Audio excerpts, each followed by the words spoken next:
తమ్ముళ్ళు నిన్న చూడండి, వాలంటీర్ వ్యవస్థ ఉంది. నేను వాలంటీర్ వ్యవస్థకు వ్యతిరేకం కాదు. ఒక రాజకీయ పార్టీకి పనిచేస్తే మీ దగ్గర వసూలు చేసిన ట్యాక్సెస్ తో జీతాలు తీసుకొని 5,000 తీసుకొని వైఎస్ఆర్ కాంగ్రెస్ పార్టీకి పనిచేయడం న్యాయమా అని మిమ్మల్ని అడుగుతున్నా. ఆ మాటే నేను చెప్పాను.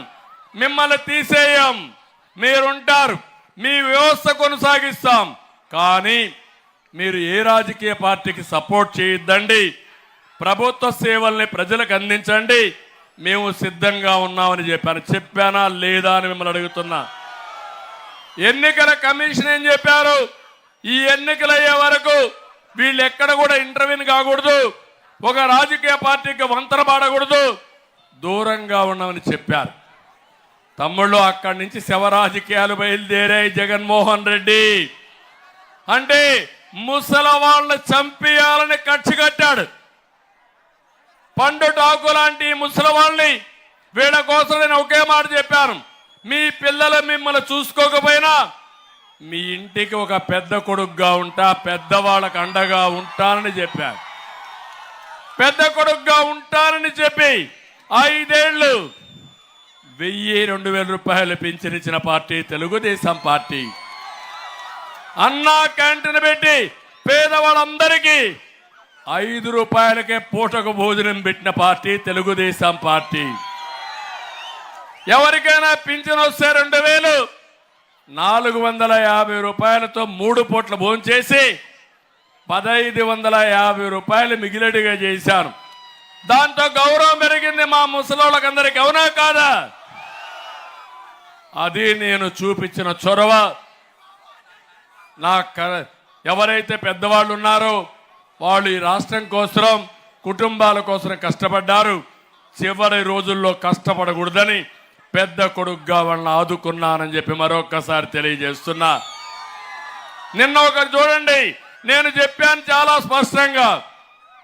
మీకు సచివాలయం స్టాఫ్ ఉన్నారు, 1,35,000 ఉన్నారు. ఇంటింటికి పోయిస్తే 45 మందికే ఇవ్వాలా. ఒక రోజులో అయిపోతుంది. మీరు ఇప్పించమని డిమాండ్ చేశాను. దుర్మార్గమైన పాలన వాళ్ళకి ఇవ్వకుండా సచివాలయానికి రమ్మన్నారు. సచివాలయానికి వచ్చారు, ఒకరిద్దరు చనిపోయారు. దానికి కారణం ఇది ప్రభుత్వ హత్యలు తప్ప ఇంకొకటి తమ్ముళ్ళు అని మిమ్మల్ని అడుగుతున్నా. జగన్మోహన్ రెడ్డి, నీకు పాలించడం చేత కాదు, దద్దమ్మవి నువ్వు. శవ రాజకీయాలు చేసే దుర్మార్గుడు నువ్వు. నీకు చేతనైతే ఎవరిని చంపకుండా పింఛన్లయ్యి, నీకు చేత కాకపోతే నువ్వు దిగిపో. 1 నిమిషంలో 1 గంటలో ఎందుకు డిస్ట్రిబ్యూట్ కావో ఇంటి దగ్గర నేనే చూస్తా. సవాలు విసురుతున్నా జగన్మోహన్ రెడ్డికి. సిద్ధమా అని మేము అతను అడుగుతున్నా. ఇంకొక పక్క తమ్ముళ్ళు, ఈరోజు మీరు ఒకసారి చూస్తే నేను ఒక మాట చెప్పిన తర్వాత భయపడిపోయారు. ఒకవేళ నువ్వు పింఛన్లు ఇవ్వకపోతే, మొదటి రోజున ఇవ్వకపోతే నేను వస్తానే ఈ నెల నుంచే 4,000 రూపాయలు పింఛన్లు ఇస్తానని చెప్పాను. దాంతో భయపడిపోయాడు జగన్మోహన్ రెడ్డి.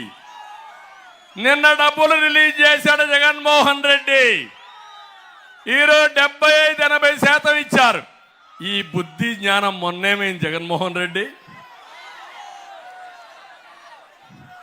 అంటే ఇంకొకటి చూశాను నేను. ఒక అడగానే జగన్మోహన్ రెడ్డి ఇంకొక రోజు చేస్తుంటే నేరుగా శవాన్ని తీసి వాళ్ళ ఇంట్లోనే పుడ్చేవాడిని. అప్పుడు బుద్ధి వచ్చేది. చంపే హక్కు నీకు లేదు. నువ్వు ప్రభుత్వంలో ఉన్నావు, బాధ్యత నీది, ప్రశ్నించే హక్కు నాది. నువ్వు తప్పు చేస్తే నిలదీస్తా, ఇంకా తప్పు చేస్తే ప్రజా సహకారంతో భూస్థాపితం చేస్తాం తప్ప వదిలిపెట్టాం. తమ్ముళ్ళు, నాకు అనిపిస్తుంది శవ రాజకీయాలు చేసే జగన్మోహన్ రెడ్డి ఫ్యాను ఆగిపోయింది. తిరిగే పరిస్థితులు లేదు. ఫ్యాన్ ని ముక్కలు ముక్కలు చేయడానికి మీరు సిద్ధంగా ఉన్నారు. కాబట్టి లాభం లేదు కాబట్టి గొడ్డలు తెచ్చుకో జగన్మోహన్ రెడ్డి. నీ సింబల్ గొడ్డలు పెట్టుకో. గొడ్డలు చూసి బెదిరిస్తున్నావు, గొడ్డలతో రాజకీయం చేస్తున్నావు, రాష్ట్రాన్ని సర్వనాశనం చేశావు. అందుకే సవాలు విసురుతున్నా. నీకు చేతనైతే ఆ గొడ్డలు పెట్టుకో, కానీ ఈ రాష్ట్రాన్ని శ్మశానం చేయొద్దు, వల్లకాడు చేయొద్దని మరొక్కసారి ఈ ముఖ్యమంత్రికి హెచ్చరిస్తున్నా. నేను అడుగుతున్నా ఇక్కడ మిమ్మల్ని అందరినీ, ఏ ఒక్క వర్గమైనా బాగున్నారా తమిళ్ళు? ఎవరైనా ఆనందంగా ఉన్నా?